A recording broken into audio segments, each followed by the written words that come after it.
Mapping Report ni icyuka isengura rya senateri Mupenzi nyuma yo gusoma igitabo La Traverse. La Traverse ni igitabo kitamenyekanye cyane kubera igihe cyasohotsemo, birimo itangazwa rya raporo ya Ducre na raporo muze zivuga ku ruhare rw'Ubufaransa mu mateka yagejeje u Rwanda kuri jenoside yakorewe Abatutsi.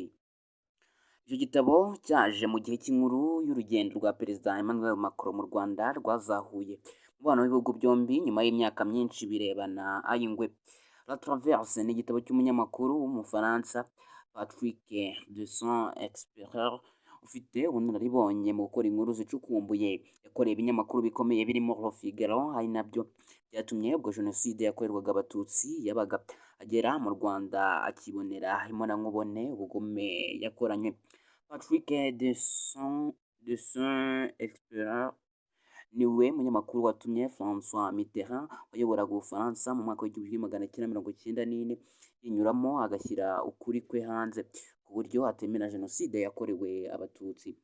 Bivuze mu Gushyingo mu mwaka w'1994, haje amezi ane jenoside ihagaritswe mu nama ya 18 yahuje Ubufaransa n'ibihugu bya Afurika bikoresha Igifaransa yabereye muri Biarritz.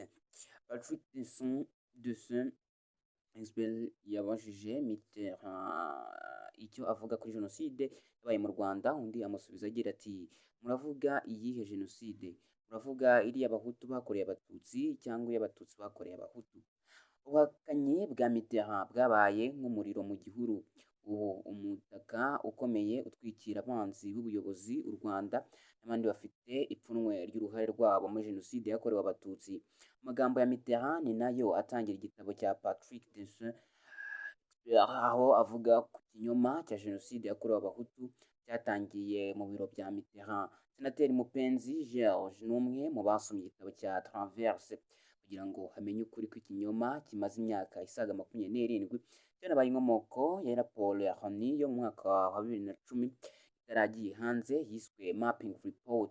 Raporo irimo umujyo w'amagambo ya Mitterrand uko ingabo za PF Inkotanyi ari Abahutu n'Abanyekongo basaga 3 miliyoni ziciye muri Kongo, bagasaba ko nabyo byitwa jenoside.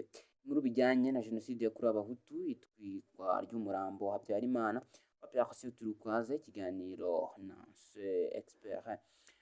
Mu rugendo rugoye Patrick de Saint-Exupéry yakoze aherereye mu Rwanda agakomereza mu mashyamba ya Kongo, impunzi z'Abanyarwanda ziganjemo abari bamaze gukora jenoside zanyuze zihunga kugeza za Kisangani na Kinshasa, rwasojwe abuze ibimenyetso bya jenoside yakorewe Abahutu. Inzira impunzi z'Abanyarwanda zanyuzemo zijya muri Kongo, hari nayo umwanditsi Patrick de Saint ashaka kumenya kuri jenoside yakorewe Abahutu ivuga. Mupenzi mu kiganiro Impamba y'Ubumenyi cyatambutse kuri televiziyo Rwanda kuwa kabiri yavuze ko ukuri kw'igitabo cya Traverse kugaragarira ubuhamya burimo bw'Abanyarwanda bahoze ari impunzi muri Kongo, bwunganirwa n'ubw'Abanyekongo baganiriye bari bahari ubwo impunzi z'Abanyarwanda zageraga muri icyo gihugu kugeza zihavuye.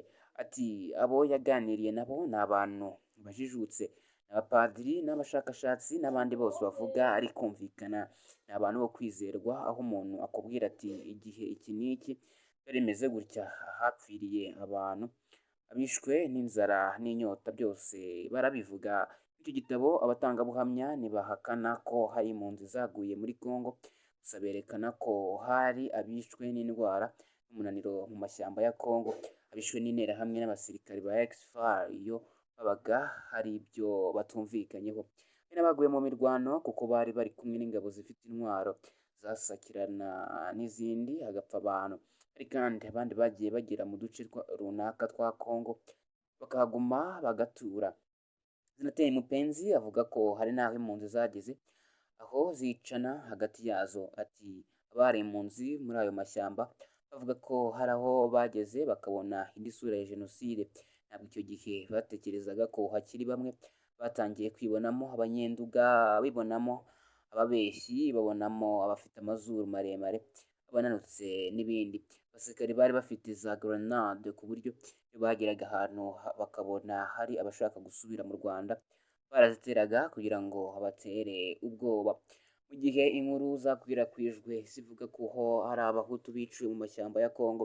Senateri Mupenzi avuga ko bitumvikana hakurikije ubuhamya bw'abaganiriye na Patrick Desain bacyuwe n'ingabo za FPR Inkotanyi. Yagarutse ku buhamya bwa Marie Rose Inkotanyi zasanze mu mashyamba zikamutabarira umugabo wari urembye ndetse zikamusaba kuzana n'izindi mpunzi zigacyurwa mu ndege zikagezwa mu Rwanda.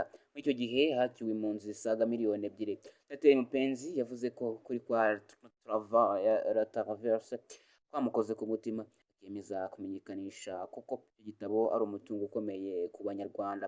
Ati icyanshituye ni ukuntu umuntu w'umunyamahanga ufite umuhate wo kubeshyuza ikinyoma akemera kandi akaza akagenda n'amaguru, akagenda kuri moto mu ishyamba, imibu ikamurya, inzara ikenda kumwica, ariko kugira ngo hamenye ukuri byabaye muri ririya shyamba. Urumva, kugira ngo ukureho icyo gihu umenye ibyabereye i Goma, Walikale, Kisangani ku muntu utari umunyarwanda, akemera agakurikira ya nzira kugira ngo amenye ukuri kw'ibyo bamubeshyaga. Ni ibintu bikomeye. Senateri Mupenzi avuga ko iki gitabo ari impano u Rwanda rwahawe akurikije akayabo Loni yatanze kugira ngo hakorwe mapping report igoreka amateka. Ati ubaza amafaranga Loni yatanze kugira ngo bakore mapping report ushobora kuba ari miliyoni 2 z'amadolari. Rero umwanditsi iki gitabo yakiduhaye nk'impano, reka tuzagisome tugikundisha abantu. Icyo wakwita amashyirakinyoma. Mbonize Senateri Mupenzi yavuze ko ibimenyetso simusiga bishingiye ku icukumbura ry'ubuhamya bwabaye muri ayo mateka bigaragaza ko mapping report ari icyuka cyakwirakwijwe n'abambari ba Mitterrand, harimo Belvedrine wahoze ari umunyamabanga mukuru we, abanditsi nka Pierre Pio wabaye inzobere mu Rwanda atararukandagiramo, n'abandi bashingira ku mpamvu za politiki n'urwango bafitiye u Rwanda. La Traverse kandi igaruka ku murage mubi w'ubwicanyi impunzi z'Abanyarwanda zasize aho zagiye ziba muri Kongo. Igitabo gikurikirana intambwe ku yindi aho impunzi z'Abanyarwanda zanyuze ubwo zahungaga mwaka w'1994, aho zagiye ziba imva zabagiye bapfa zigihari, icyo bagiye bazira ndetse n'ibindi. Patrick Desain ni umunyamakuru wiboneye n'amaso ye ubugome Jenoside yakorewe Abatutsi yakoranywe. Ngaho nguko ibi igitabo cya La Traverse gishingiye ku buhamya bw'Abanyarwanda babaye impunzi muri Congo bagaruka ku buzima babayemo muri icyo gihugu.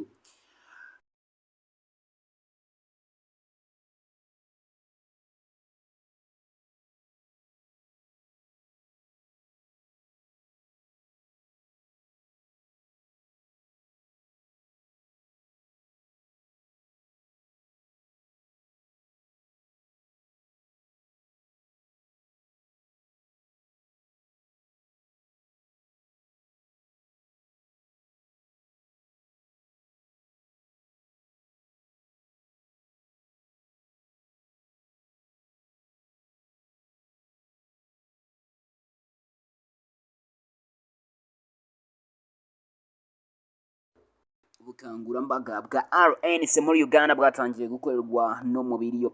Uganda ikomeje ibikorwa byo gushyigikira abashaka guhungabanya umutekano w'u Rwanda, by'umwihariko abayoboke b'umutwe wa RNC we na Kayumba Nyamwasa ku mugaragaro. Ubu noneho ubukangurambaga bw'uwo mutwe muri Uganda bwavuye mu ndaro bwageze ahabona, harimo no ku kiriyo cy'Abanyarwanda bapfuye muri icyo gihugu. N'ibihamya by'ibyo u Rwanda rumaze iminsi rwinubira rwanazambije umubano warwo n'igihugu cyo mu majyaruguru. Uko gukorana n'iyi mitwe nuko kumaze imyaka hafi 4 gutuma Abanyarwanda bari muri Uganda ariko badafite umugambi wo gukemukira rwababyaye bagirirwa nabi, bagakorerwa iyicarubozo mu mabohero y'inzego z'umutekano z'icyo gihugu, udapfuye agasigara ari intere. Hari amashusho amaze iminsi azenguruka ku mbuga nkoranyambaga agaragaza ko noneho abayoboke ba RNC beruye birirwa bashakisha abayoboke n'inkunga bataretse no ku kiriyo cy'uwitabye Imana. Muri ayo mashusho hagaragaramo abantu benshi bavuga Ikinyarwanda batabaye mugenzi wabo witwa Gad uba wapfushije. igihe yamenye ko ako gace kabereyemo ikiriyo ari Kagadi muri Bunyoro mu burengerazuba bwa Uganda. Hari umusaza umwe mu bagaragara muri iyo mashusho avuga ko yitwa Nzabandora Mohamed, akaba atuye Gayaza mu karere ka Wakiso, akaba ari umunyamuryango wa RNC. Mu butumwa uwo musaza atanga harimo n'inkunga RNC yemereye uwo wagize ibyago ingana n'imitwaro 10 y'amashiringi ya Uganda, ni ukuvuga hafi ibihumbi 30 by'amafaranga y'u Rwanda. Nzabandora yakomeje avuga ko ikibabaje ari uko mugenzi wabo yapfuye atageze kuri gakondo mu Rwanda kandi ngo ari byo baharanira. Ati tubabajwe na mugenzi wacu witabye Imana atagarutse kuri gakondo y'iwabo. Twe turi abaharanira gusubira kuri gakondo, ntabwo twabigira ibanga, tugomba kubivugira ahagaragara. Abanyarwanda n'abanyarwandakazi dukeneye gusubira kuri gakondo. Kuri Twitter witwa Mene Karinda yavuze ati the following video is of RNC agents in Kagadi, Bunyoro, Uganda. God's query, they have now started to mobilize for the RNC and burial ceremonies appropriate for murderous terror organizations attempting to exploit death in order to beef up their death during capacity. Ibibazo by'u Rwanda na Uganda bitangira iki gihugu cyabanje kujya gihakana ko nta bufasha by'abarwanyi ba RNC n'indi mitwe igamije guhungabanya umutekano w'u Rwanda. Nyamara uko iminsi igenda ishira, ibihamya bigenda byigaragaza. Byatangiye muri Werurwe 2018 ko Perezida Museveni yemeraga ko yakiriye Mukankusi Charlotte wo muri RNC, umugore yanahawe pasiporo nk'umuturage wa Uganda, imwemerera gutembera aho ashaka hose mu bikorwa by'ubukangurambaga bwa RNC. Igihugu kandi cyagaragaye mu kwakira muri 2019 ubwo uwahoze ari umunyamabanga wa leta muri Uganda ushinzwe ubutwererane bw'akarere Philemon Mateke yafashaga abagabye igitero mu Kinigi i Musanze bagahitana ubuzima bw'abaturage. Abanyarwanda bagiye bafungirwa muri Uganda binyuranyijwe n'amategeko nyuma bakarekurwa. Bakunze kugaruka ku ruhare abanyarwanda bari muri RNC bagira mu gufungisha abo badahuje umurongo cyangwa bashyigikiye leta y'u Rwanda. Ubufatanye n'inzego z'umutekano za Uganda, abakozi ba RNC muri icyo gihugu birwa batungira agatoki ahari umunyarwanda utavuga neza RNC cyangwa se dushaka kwihuza nabo, uwo agafatwa agakorerwa iyicarubozo. Ubufasha bwa Uganda na Perezida Museveni mu gushyigikira abarwanya u Rwanda bwarushijeho gukomera muri Gicurasi 2020 ubwo Museveni yarahiriraga kuyobora Uganda mu yindi manda. Mu bashyitsi b'imena icyo gihugu cyari cyatumiye hari harimo na murumuna wa Kayumba Nyamwasa, akaba n'umwe mu bacurabwenge ba RNC uwo bita Frank Ntwari. Ku wa 23 Gicurasi 2021 ubwo Frank Ntwari yagiranaga inama na General Salim Saleh. Inama yabereye mu gace ka Kapeka yitabirwa n'abandi barimo umuyobozi w'urwego rushinzwe ubutasi mu gisirikare cya Uganda CMI Brigadier Abel Kandiho. Bivuga ko ubwo yari mu gace ka Hoima, Frank Ntwari yakiriye abasore 37 bakuwe hirya no hino kugira ngo binjizwe muri RNC. Abasore babaye bashyizwe ahantu hamwe mu gihe bari bagitegereje guhabwa imyitozo ya gisirikare. Bisa nkaho imyanzuro abahuza b'u Rwanda na Uganda bafashe i Rwanda muri Angola 2019 ntacyo bizatanga, kuko Uganda irebwa n'ikibazo isa nkaho ititeguye, kuko izingiro ryayo kwari guhagarika ubufasha ku mitwe ifite umugambi wo guhungabanya umutekano w'u Rwanda. Reka tusomere ibitekerezo byatanzwe kuri iyi nkuru n'abasomye inkuru ku gihe.com. Iyo urebye ibitutsi biri hano warangiza ukemeza ko bikomeje gutya abanyarwanda batazongera gutemana nta gikozwe, aho uba uri kwibeshya unabeshya umuryango wawe. Icyakorwa gusubira ku ntebe abantu bose bakinigura, ubundi bakemeranywa muri rusange ku bintu nka 4 cyangwa 5, amahoro agataha mu Rwanda uziraherezo. Kwinangira no guheza inguni nta handi bituganisha. Niba Kayibanda Habyarimana nta n'umwe yigeze aza guhiga hanze y'u Rwanda, mwebwe mubiterwa n'iki? Uzagambanira u Rwanda ntazamenya ikimukubise aho yaba hose. Witwa Machar yongera aravuga ati bamaze igihe nako imyaka barugambanira guhera mu mwaka w'1990 sinzi aho uzahera rero.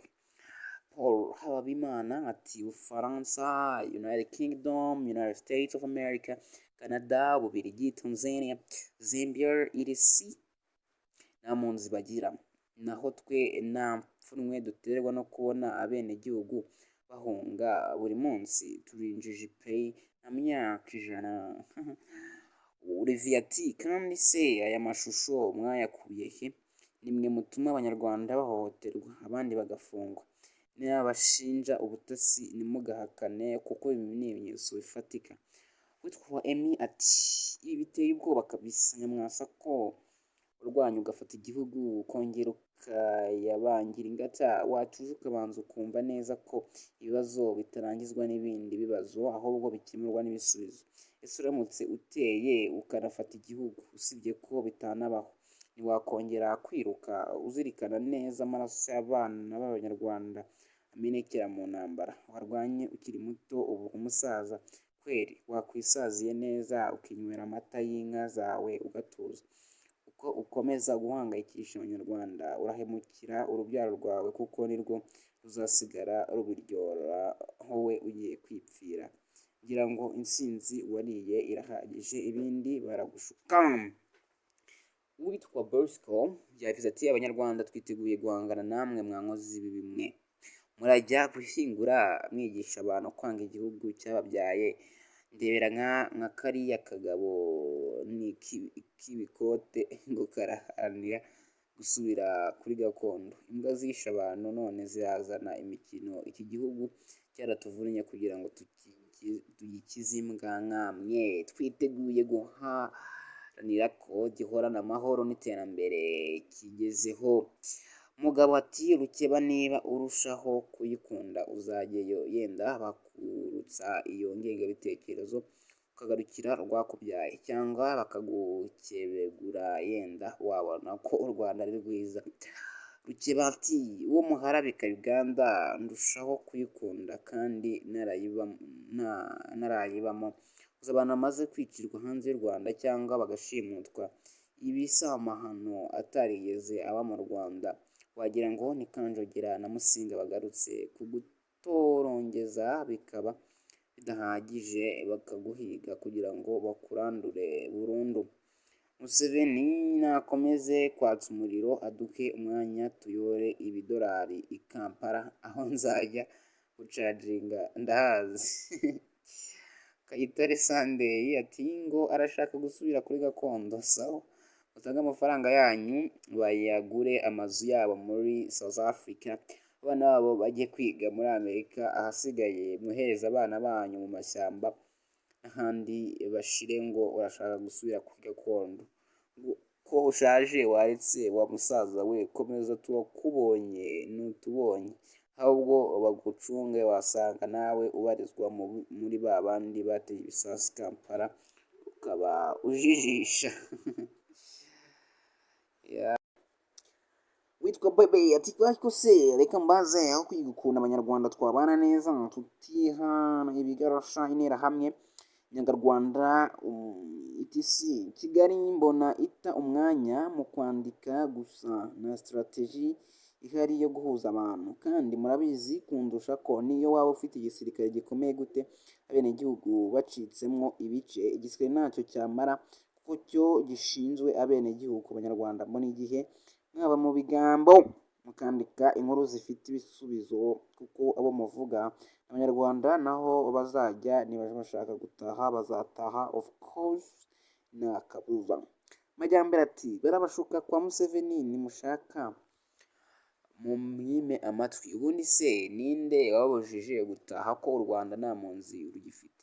Museveni yananiwe no kwirwanaho n'abirirwa bica abaturage ba Uganda, none arashaka kwirahuriraho amakara.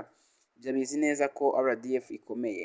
Uyu muturage rwose aranasebya idini ya Islam, kandi hari byinshi bafasha mu kubaka urw'imisozi igihumbi. Bazumva ryari ko igihugu kiyoborwa n'umuntu umwe? abandi bakayoboka gakondo bayibujijwe nande harya. Mujyanama ati iwo musaza ushaka gusubira kuri gakondo ni karibu iwabo haragendwa, kandi niba ashaka kuza arwana ni karibu mashini gani izamuha itike yihuse ikuzimu kwa Nyamuzinda maze gakondo ashaka ayishyingurwemo. Witwa Ntambara ati nta munyarwanda wabuze uko ataha mu gihugu. Kabiri, politiki ni iya Museveni. Gatatu, ibi bimaze imyaka ariko bahora basubiranamo ntacyo bageraho. Icya kane, ati umuti ni ukurwanya Museveni. Icya gatanu, baribeshya kuko abo banyarwanda abenshi ni abacu nibo baduha n'amakuru. Karindwi, gatandatu, turabiteguye kandi Museveni arabashuka, we ntabwo yatinyuka u Rwanda. Twabikuye kera ni ukubarwana izabana gusa z'amagambo. Witwa Claude ati gasherebuka bizaza nahisha mu nda nimukomere. Gusa nagira ngo mbamenyeshe ko mwebwe n'abandi mutekereza kimwe, nibagiwe n'iyo mitwe yirwa izerera mu karere no kurya y'amazi magari ntacyo muzageraho uretse ubutekamutwe mwirirwamo. Nawe u Rwanda rwigeze ruheza gutaha mu gihugu cye. Perezida Kagame si nka Habyarimana waheje abanyarwanda ishyanga avuga ko u Rwanda rumeze nk'igikombe cyuzuye amazi. Rero abashaka gutaha nibatahe barebe ko hari ababasubiza inyuma, ariko abazi ko bafite ibyo bazabazwa n'inkiko nta kabuza ko bazabibazwa. Naho kwirirwa bahisha inyuma ngo yo kutavuga rumwe na leta y'u Rwanda ibyo ni ikinamico. Naho RNC yo bose ntacyo nayizeza kuko irabizi ko Mudasiru n'izo bamuhaye kuyobora bari rero n'abandi mwirirwa mushuka nabo baraye baryenge kuko u Rwanda rurinzwe neza. Witwa Diedine Hakiza Yesu ati ntabwo baba abantu baneye. Bimahuwa ati izina ni ryo muntu ngo nzaba ndora mwaretse akazarebara. Kadira ati ngo barashaka gusubira muri gakondo ntibabujije gusubirayo se, cyangwa wagira ngo barirukanywe ibigoryi basa. Ibyo bigira byose ntacyo bazageraho nibaze. Tubahane icyo batazi ni kimwe. Perezida wacu afite igihugu, ndavuga abaturage tumuri inyuma. Kagame oye. Witwa Riviyange yarandika ati ese batashye kuko wari wababujije ni karibu mu rwababyaye. Ese ko muvuga ngo murashaka gutaha muzamarira iki gihugu n'inzara mufite? Abanyarwanda mureke twiyubakire igihugu, mureke ababashuka. Pinko ati ariko bashaka iki ku banyarwanda batwihoreye bo bagapfa urwo bapfuye baramaze. Venuste ati ubwo Museveni yeruye ni ukuba maso ubundi tugakaza imyiteguro, ndabona amaherezo tuzarasana. Nabo biyita abanyarwanda gusa ntituzababarira, ntituzagarukira i Kampala. Mwige ku kibazo cy'ubuhunzi naho ubundi ntibizoroha. Ruboneka ati umutego mutindi wishe nyirawo. U Rwanda rurarinzwe imbere n'inyuma. Bazaperereze cyangwa bagerageze bazarebe uko intama sambarwa. Murakoze. Rukeba ati wowe urata ibyo utazi. Nayo se yakubitiwe muri Afghanistan ku manywa y'ihangu ucunge neza. Nzaba ndeba ikiri inyuma y'izi nkuru maze iminsi mbona zitambuka hano. Karege ya Eric Rwigema ati si hari ikintu kitutumba ubu se nibwo mubyibutse ko koko aha tubigeze da. Gashirebuke ati namwe mwarabikoze ngo akebo kajye bamugarura. Gabiro sha niba yanyaze nanjye nzaba ndora izina rye, ariko ntacyo mwijeje. Inama namugira nuko yava mu bitazashoboka akitahira mu rwamubyaye. Turatekanye turishyira tukizana, mbese turavuna umuhiha tukongeza undi tawuve mu manjwe.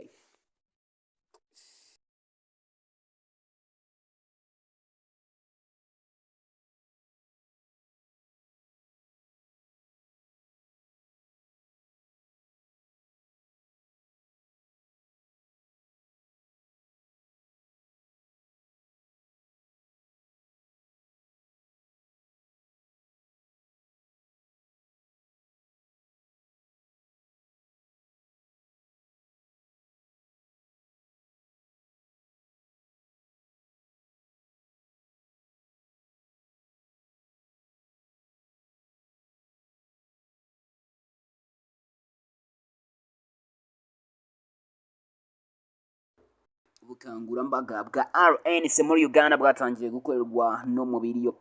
Uganda ikomeje ibikorwa byo gushyigikira abashaka guhungabanya umutekano w'u Rwanda, by'umwihariko abayoboke b'umutwe wa RNC we na Kayumba Nyamwasa ku mugaragaro. Ubu noneho ubukangurambaga bw'uwo mutwe muri Uganda bwavuye mu ndaro bwageze ahabona, harimo no ku kiriyo cy'abanyarwanda bapfuye muri icyo gihugu. N'ibihamya by'iby'u Rwanda rumaze iminsi rwinubira rwanazambije umubano warwo n'igihugu mu majyaruguru. Uko gukorana n'iyi mitwe nuko kumaze imyaka hafi ine gutuma abanyarwanda bari muri Uganda ariko badafite umugambi wo gukemukira rwababyaye bagirirwa nabi, bagakorerwa iyicarubozo mu mabohero y'inzego z'umutekano z'icyo gihugu, udapfuye agasigara ari intere. Hari amashusho amaze iminsi azenguruka ku mbuga nkoranyambaga agaragaza ko noneho abayoboke ba RNC beruye birirwa bashakisha abayoboke n'inkunga bataretse no ku kiriyo cy'uwitabye Imana. Muri ayo mashusho hagaragaramo abantu benshi bavuga Ikinyarwanda batabaye mugenzi wabo witwa Gad uba wapfushije igihe yamenye ko ako gace kabereyemo ikiriyo ari Kagadi muri Bunyoro mu burengerazuba bwa Uganda. Hari umusaza umwe mu bagaragara muri iyo mashusho avuga ko yitwa Nzabandora Mohamed, akaba atuye Gayaza mu karere ka Wakiso, akaba ari umunyamuryango wa RNC. Mu butumwa uwo musaza atanga harimo n'inkunga RNC yemereye uwo wagize ibyago ingana n'imitwaro 10 y'amashiringi ya Uganda, ni ukuvuga hafi ibihumbi 30 by'amafaranga y'u Rwanda. Nzabandora yakomeje avuga ko ikibabaje ari uko mugenzi wabo yapfuye atageze kuri gakondo mu Rwanda kandi ngo ari byo baharanira. Ati tubabajwe na mugenzi wacu witabye Imana atagarutse kuri gakondo y'iwabo. Twe turi abaharanira gusubira kuri gakondo, ntabwo twabigira ibanga, tugomba kubivugira ahagaragara. Abanyarwanda n'abanyarwandakazi dukeneye gusubira kuri gakondo. Kuri Twitter witwa Mene Karinda yavuze ati the following video is of RNC agents in Kadadi, Bunyoro, Uganda. It's clearly they have now started to mobilize for the RNC active and burial ceremonies appropriate for murderous terror organizations attempting to exploit death in order to beef up their death during capacity. Ibibazo by'u Rwanda na Uganda bitangira iki gihugu cyabanje kujya gihakana ko nta bufasha by'abarwanyi ba RNC n'indi mitwe igamije guhungabanya umutekano w'u Rwanda. Nyamara uko iminsi igenda ishira ibihamya bigenda byigaragaza. Byatangiye muri Werurwe 2018 ko Perezida Museveni yemeraga ko yakiriye Mukankusi Charlotte wo muri RNC, umugore yanahawe pasiporo nk'umuturage wa Uganda, imwemerera gutembera aho ashaka hose mu bikorwa by'ubukangurambaga bwa RNC. Igihugu kandi cyagaragaye mu kwakira muri 2019 ubwo uwahoze ari umunyamabanga wa leta muri Uganda ushinzwe ubutwererane bw'akarere Philemon Mateke yafashaga abagabye igitero mu Kinigi i Musanze bagahitana ubuzima bw'abaturage. Abanyarwanda bagiye bafungirwa muri Uganda binyuranyijwe n'amategeko nyuma bakarekurwa. Bakunze kugaruka ku ruhare abanyarwanda bari muri RNC bagira mu gufungisha abo badahuje umurongo cyangwa bashyigikiye leta y'u Rwanda. Gufatanya n'inzego z'umutekano za Uganda, abakozi ba RNC muri icyo gihugu birwa batungira agatoki ahari umunyarwanda utavuga neza RNC cyangwa se dushaka kwihuza nabo, uwo agafatwa agakorerwa iyicarubozo. Ubufasha bwa Uganda na Perezida Museveni mu gushyigikira abarwanya u Rwanda bwarushijeho gukomera muri Gicurasi 2020 ubwo Museveni yarahiriraga kuyobora Uganda mu yindi manda. Mu bashyitsi b'imena icyo gihugu cyari cyatumiye harimo na murumuna wa Kayumba Nyamwasa, akaba n'umwe mu bacurabwenge ba RNC uwo bita Frank Ntwari. Ku wa 23 Gicurasi 2021 ubwo Frank Ntwari yagiranaga inama na General Salim Saleh. Inama yabereye mu gace ka Kapeka yitabirwa n'abandi barimo umuyobozi w'urwego rushinzwe ubutasi mu gisirikare cya Uganda CMI Brigadier Abel Kandiho. Bivuga ko ubwo yari mu gace ka Hoima, Frank Ntwari yakiriye abasore 37 bakuwe hirya no hino kugira ngo binjizwe muri RNC. abasore babaye bashyizwe ahantu hamwe mu gihe bari bagitegereje guhabwa imyitozo ya gisirikare. Bisa nk'aho imyanzuro abahuza b'u Rwanda na Uganda bafashe i Rwanda muri Angola 2019 ntacyo bizatanga, kuko Uganda irebwa n'ikibazo isa nk'aho ititeguye, kuko izingiro ryayo kwari guhagarika ubufasha ku mitwe ifite umugambi wo guhungabanya umutekano w'u Rwanda. Reka dusomere ibitekerezo byatanzwe kuri iyi nkuru n'abasomye iyi nkuru ku gihe.com. Iyo urebye ibitutsi biri hano warangiza ukemeza ko bikomeje gutya abanyarwanda batazongera gutemana nta gikozwe, aho uba uri kwibeshya unabeshya umuryango wawe. Icyakorwa gusubira ku ntebe abantu bose bakinigura, ubundi bakemeranywa muri rusange ku bintu nka 4 cyangwa 5, amahoro agataha mu Rwanda uziraherezo. Kwinangira no guheza inguni nta handi bituganisha. Niba Kayibanda Habyarimana nta n'umwe yigeze aza guhiga hanze y'u Rwanda, mwebwe mubiterwa n'iki? Uzagambanira u Rwanda ntazamenya ikimukubise aho yaba hose.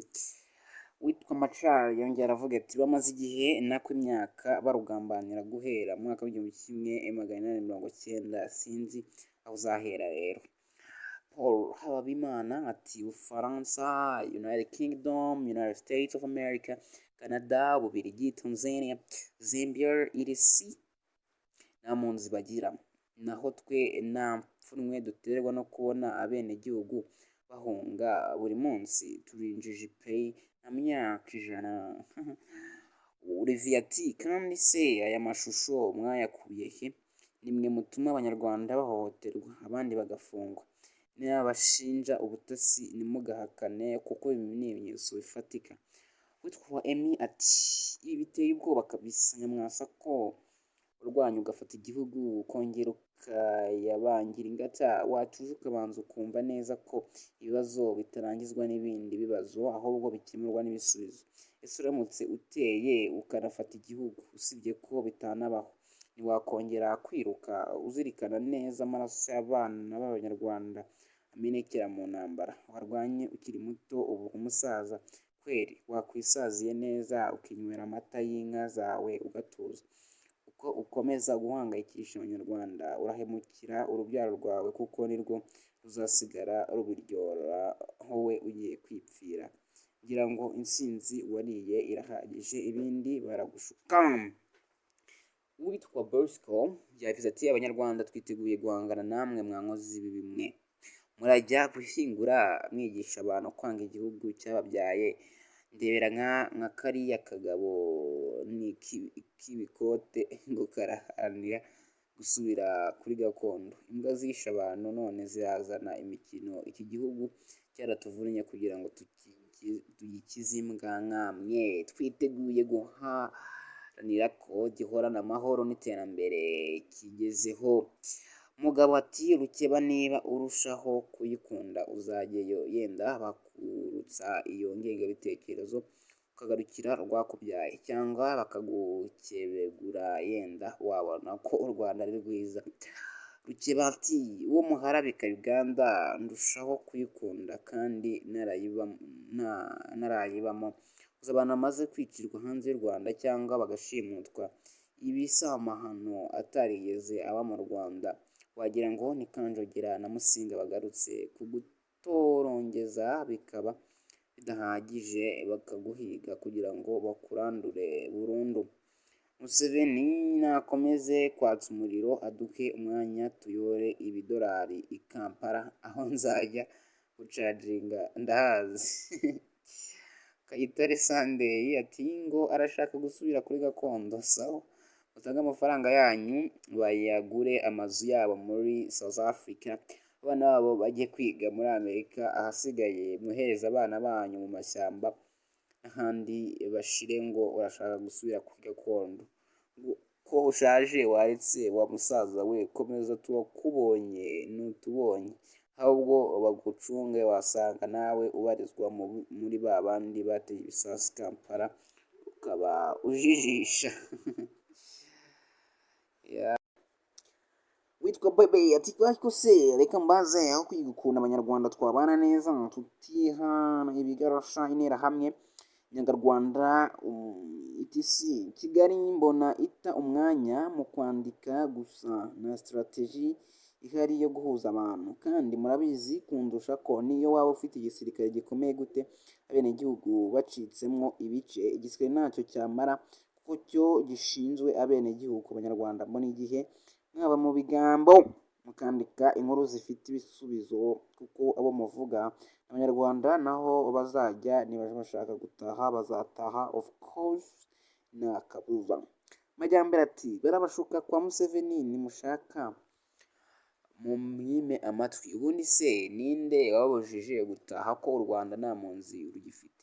Museveni yananiwe no kwirwanaho n'abirirwa bica abaturage ba Uganda none arashaka kwirahuriraho amakara ibyo abizi neza ko RDF ikomeye. Uyu muturage rwose aranasebya idini ya Islam kandi hari byinshi bafasha mu kubaka urw'imisozi igihumbi bazumva ryari ko igihugu kiyoborwa n'umuntu umwe abandi bakayoboka gakondo bayibujijwe nande harya. Mujyanama ati iwo musaza ushaka gusubira kuri gakondo ni karibu iwabo haragendwa kandi niba ashaka kuza arwana ni karibu mashini gani izamuha itike yihuse kuzimu kwa Nyamuzinda maze gakondo ashaka ayishyingurwemo. Witwa Ntambara ati nta munyarwanda urabuze uko ataha mu gihugu. Kabiri politiki ni iya Museveni. Gatatu ibi bimaze imyaka ariko bahora basubiranamo ntacyo bageraho. Icya kane ati umuti ni ukurwanya Museveni. Icya gatanu baribeshya kuko abo banyarwanda abenshi ni abacu nibo baduha n'amakuru. Karindwi gatandatu turabiteguye kandi Museveni arabashuka we ntabwo yatinyuka u Rwanda twabikuye kera nuko barwana izabana gusa z'amagambo. Witwa Claude ati gasherebuka bizaza nahisha mu nda nimukomere gusa nagira ngo mbamenyeshe ko mwebwe n'abandi mutekereza kimwe bagiwe n'iyo mitwe yirwa izerera mu karere no kurya y'amazi magari ntacyo muzageraho uretse ubutekamutwe mwirirwamo.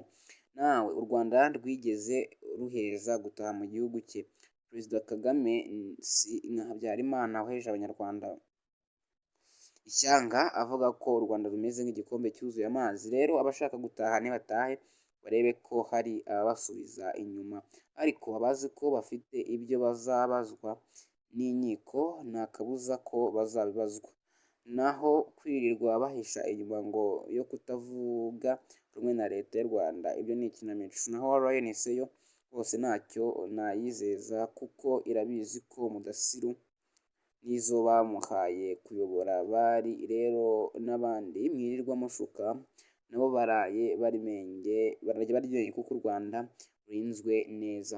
Witwa Diedine Hakiza Yesu ati ntabwo baba abantu baneye Bimawuwa ati izina ni ryo muntu ngo nzaba ndora mwaretse akazarebara.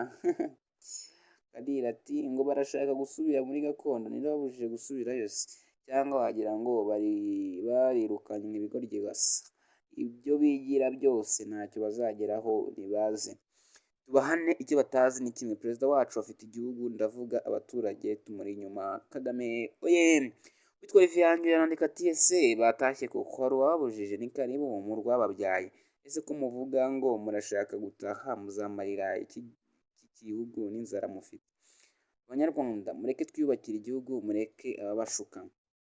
Pingo ati ariko bashaka iki ku banyarwanda batwihoreye bo bagapfa urwo bapfuye baramaze. Venuste ati ubwo Museveni yeruye ni ukuba maso ubundi tugakaza imyiteguro ndabona amaherezo tuzarasana nabo biyita abanyarwanda gusa tuzabababarira ntituzagarukira i Kampala mwige ku kibazo cy'ubuhunzi naho ubundi ntibizoroha. Ruboneka ati umutego mutindi wishe nyirawo u Rwanda rurarinzwe imbere n'inyuma bazaperereze cyangwa bagerageze bazarebe uko intama sambarwa. Murakoze ruke bati wowe urata ibyo utazi. Nayo se yakubitiwe muri Afghanistan ku manywa y'ihangu ucunge neza.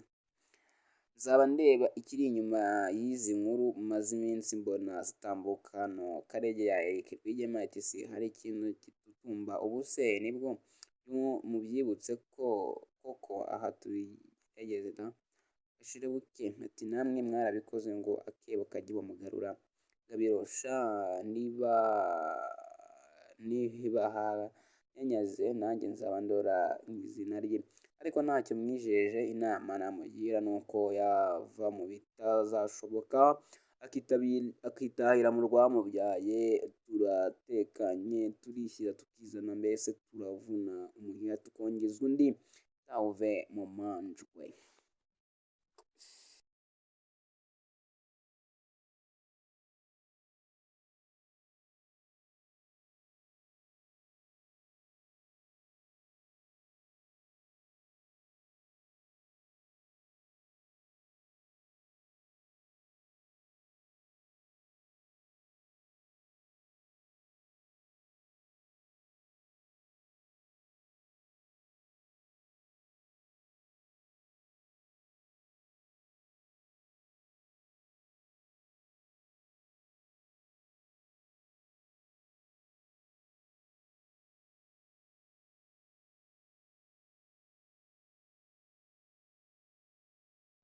Reka noneho tubabwire ibyo wamenya ku mishinga itanu y'urubyiruko igeze mu cyiciro cya nyuma cya Hanga Pitch Fest. Hashize iminsi itari mike urubyiruko mu gihugu rumurika imishinga yarwo itezweho guteza imbere igihugu no kuzana impinduka mu bukungu binyuze mu marushanwa ya Hanga Pitch Fest 2021. N'amarushanwa yateguwe na Minisiteri y'Ikoranabuhanga na Innovation mu bufatanye n'urwego rw'igihugu rushinzwe iterambere RDB, bahereye ku basaga 400 mu bice bitandukanye by'igihugu. Hagiye gutoranywa imishinga y'indobanure kandi yitezweho kuzana impinduka bitewe hari n'udushya tuyirimo. Ubu hasigaye imishinga 5 iri guhatanira miliyoni 100 kuko ariyo yageze ku cyiciro cya nyuma. Hasigaye kumenya umushinga uzahiga indi uzegukana asaga miliyoni 50 z'amafaranga y'u Rwanda. Uru rubyiruko rwahisemo kuyoboka yo kwihangira imirimo mu ikoranabuhanga, rumaze ibyumweru 2 ruri mu mwiherero ugamije kurufasha guha umurongo imishinga yarwo no kuyinoza. BAG Innovations uburezi niyo ntego. Muri 5 isigaye mu irushanwa harimo ugamije gufasha abanyeshuri biga kaminuza kugira ubumenyi bukenewe ku isoko ry'umurimo no gufasha abashoramari kubona abakozi bifuza kuko bujuje ibisabwa. Ni gake kandi uzasanga umwanya runaka ukeneye umukozi ariko ntibasabe uburambe muri ako kazi. Ni ikibazo kubera abanyeshuri benshi barangiza ntibabona akazi, bakigowe no kubona imyaka y'uburambe. Ibibazo n'ibindi bigendanye n'ubushobozi bwabo mu mikorere nyuma yo kubona akazi. Ibyo Ntwari Yusuf binyuze muri BAG Innovation ashaka gukemura bizajya bikorwa binyuze mu bufatanye n'ibigo bitandukanye, aho BAG Innovations izagirana imikoranire n'abashoramari, imiryango n'ibigo bikomeye ndetse na kaminuza zitandukanye zo mu Rwanda. Aho abanyeshuri bajya bafashwa gushyira mu bikorwa ibyo bize bakiri mu ishuri bifashishije ikoranabuhanga. Bizafasha umunyeshuri kubaka ubushobozi ndetse n'umukoresha abashe kubona umukozi yifuza agendeye ku buhanga buri wese yagaragaje. Ntwari yabwiye igihe.com dukesha iyi nkuru impamvu nyamukuru y'uyu mushinga hari uko usanga abanyeshuri barangiza ariko bagera ku isoko ry'umurimo ntibagire umusaruro bagaragaza. Ati ibyo ahanini usanga biterwa n'uko hari ibyo azarangiza biri gukoreshwa ariko atarabyize mu ishuri. Umurimo ugenda utera imbere ku buryo ushobora gusanga umwana yarize byinshi ariko azajya kurangiza ibyo yize ku isoko ry'umurimo byarahindutse. Bizabafasha kubaka ubushobozi kandi bagire na bwa burambe kuko bazaba barakoranye n'ibigo bitandukanye. Umuyobozi wa BAG Innovations Ntwari Yusuf yavuze ko yitegura gukemura ibibazo by'abanyeshuri bakunze kugira ku bushobozi bwo guhangana ku isoko. Yavuze ko ku bigo nabyo bizunguka kugira abakozi abahanga aho gutunga abo batizeye. Kugeza ubu yamaze kugirana amasezerano n'imikoranire na kaminuza y'u Rwanda, n'imwe mu isora abanyeshuri benshi, Minisiteri y'Uburezi ndetse n'izindi. Inzozi ze ni ukubaka ubushobozi bw'abanyeshuri barangije mu Rwanda ndetse no muri Afurika, kuko yifuza kuzagurira ibikorwa bye mu bihugu bitandukanye. Gukoresha impapuro mu buvuzi bigiye kuba umugani binyuze muri Kalisimbi Technology Solutions Limited. Urebye uko ikoranabuhanga ryatangiye gushinga imizi mu buvuzi, ubona ko bidakwiye ko mu bitaro hatandukanye gukoresha ikaramu bakora amafishi y'abarwayi n'andi makuru arebana nabo.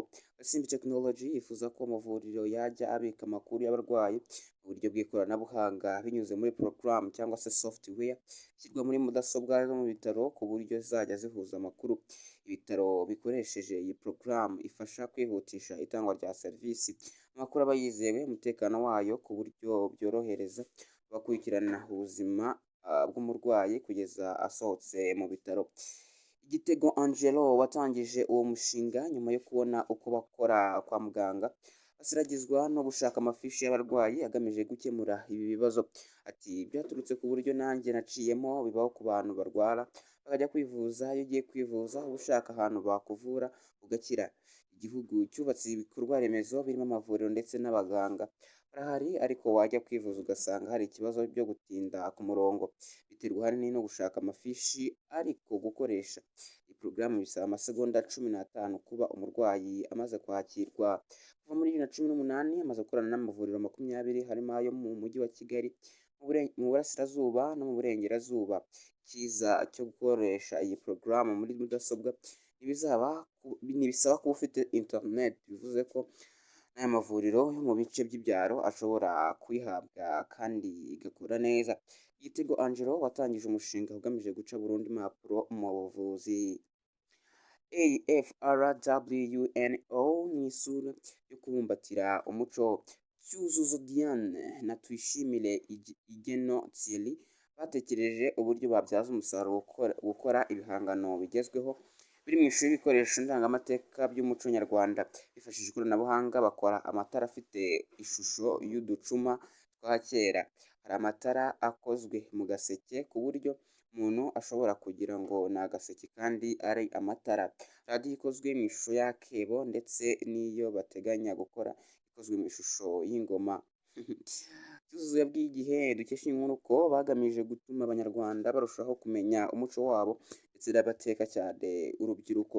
Yavuze ko abakiriya be biganjemo abanyarwanda bari mu gihugu, diaspora, ba mukerarugendo, amahoteli, utubari, urubyiruko ndetse n'abandi batandukanye.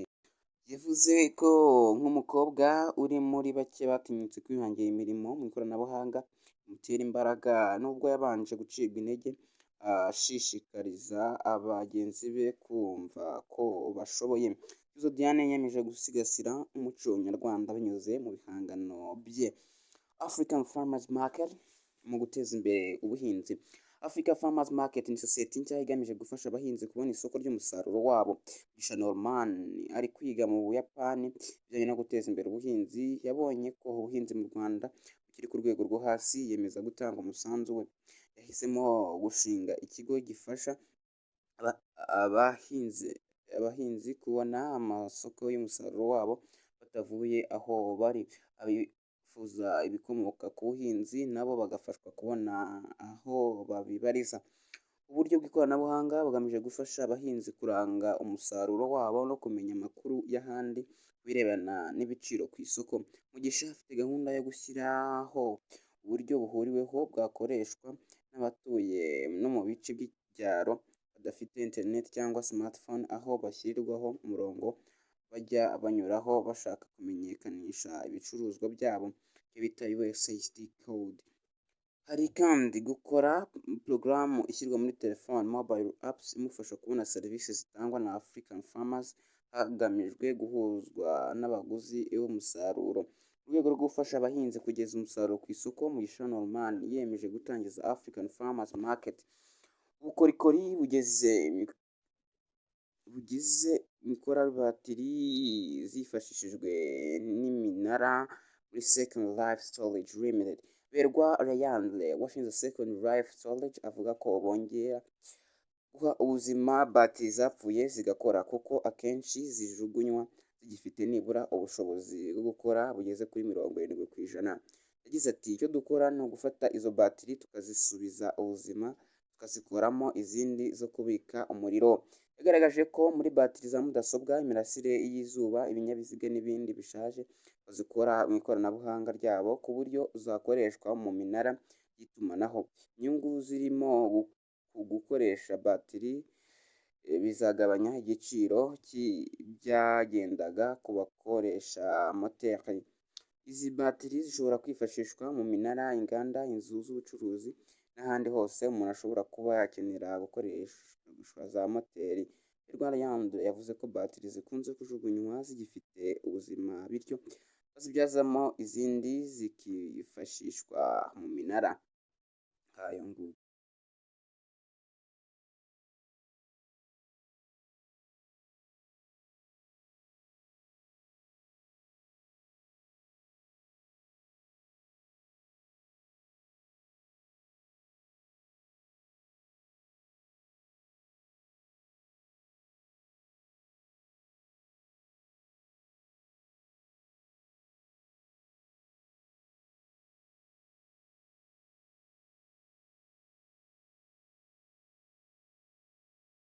Reka noneho tubabwire ibyo wamenya ku mishinga 5 y'urubyiruko igeze mu cyiciro cya nyuma cya Hanga Pitch Fest.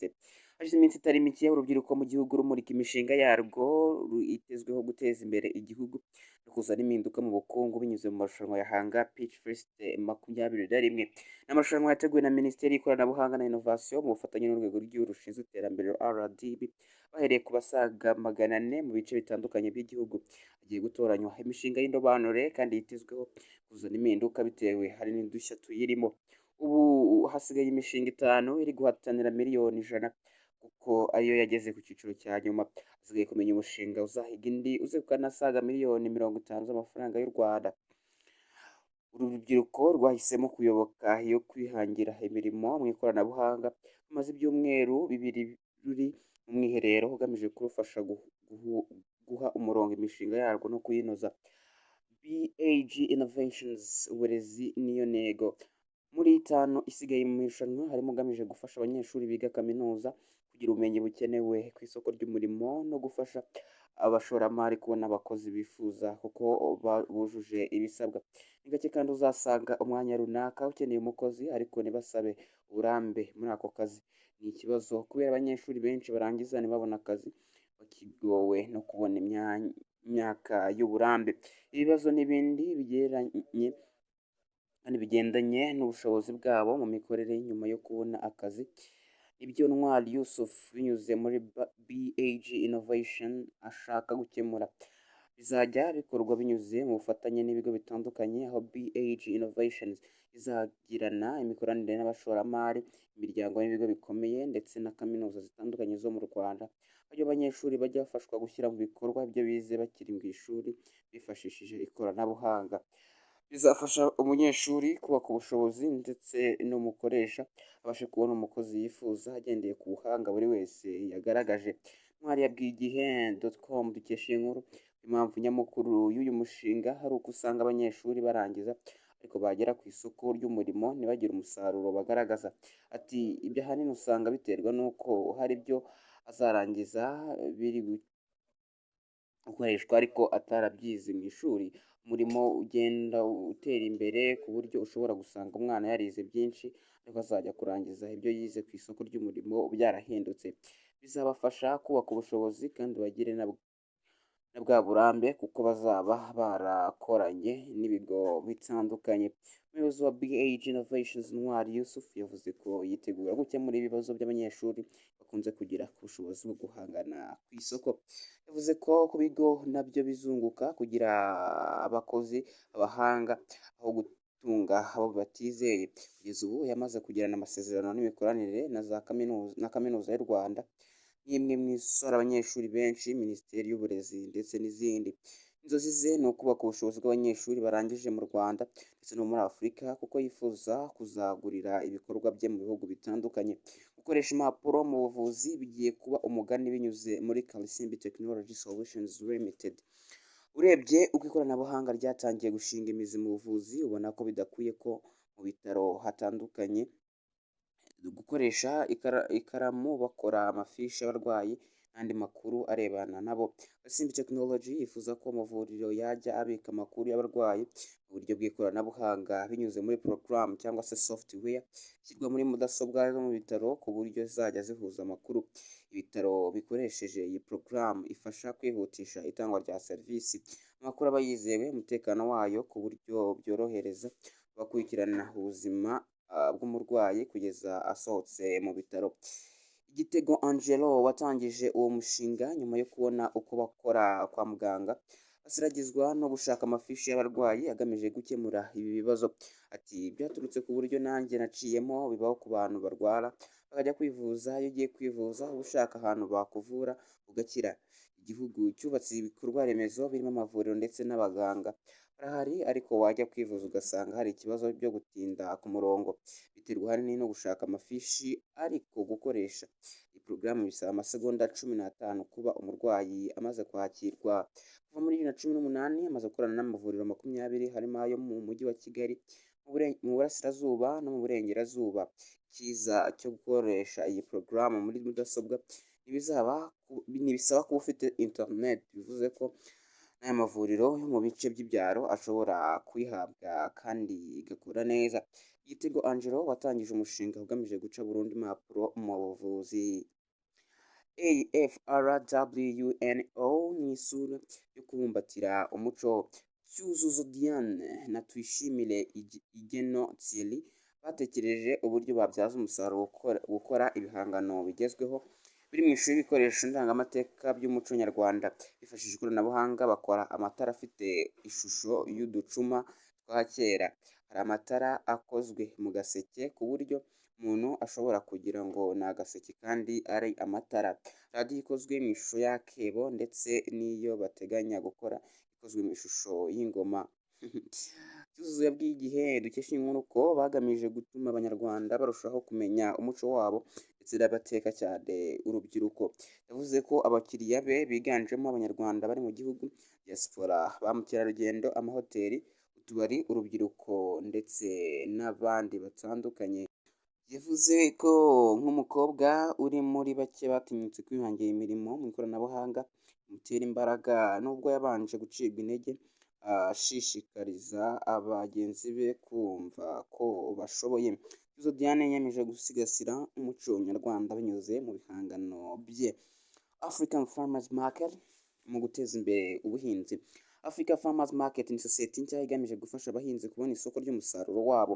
Bisha Norman ari kwiga mu Buyapani ibijyanye no guteza imbere ubuhinzi. Yabonye ko ubuhinzi mu Rwanda bukiri ku rwego rwo hasi, yemeza gutanga umusanzu we. Yahisemo gushinga ikigo gifasha abahinzi kubona amasoko y'umusaruro wabo batavuye aho bari. Abifuza ibikomoka ku buhinzi nabo bagafashwa kubona aho babibariza. Uburyo bw'ikoranabuhanga bugamije gufasha abahinzi kuranga umusaruro wabo no kumenya amakuru y'ahandi birebana n'ibiciro ku isoko. Mugisha afite gahunda yo gushyiraho uburyo buhuriweho bwakoreshwa n'abatuye no mu bice by'ibyaro badafite internet cyangwa smartphone, aho bashyirirwaho umurongo bajya banyuraho bashaka kumenyekanisha ibicuruzwa byabo, ibyo bita USSD code. Hari kandi gukora porogaramu ishyirwa muri telefone, mobile apps, imufasha kubona serivisi zitangwa na African Farmers hagamijwe guhuzwa n'abaguzi b'umusaruro. Mu rwego rwo gufasha abahinzi kugeza umusaruro ku isoko, Mugisha Norman yiyemeje gutangiza African Farmers Market. Ubukorikori bugize mikora batiri zifashishijwe n'iminara muri Second Life Storage Limited. Berwa Rayandre washinze Second Life Storage avuga ko bongera guha ubuzima batiri zapfuye zigakora, kuko akenshi zijugunywa zigifite nibura ubushobozi bwo gukora bugeze kuri 70%. Yagize ati icyo dukora ni ugufata izo batiri tukazisubiza ubuzima, tukazikoramo izindi zo kubika umuriro. Yagaragaje ko muri batiri za mudasobwa, imirasire y'izuba, ibinyabiziga n'ibindi bishaje bazikora mu ikoranabuhanga ryabo ku buryo zakoreshwa mu minara y'itumanaho.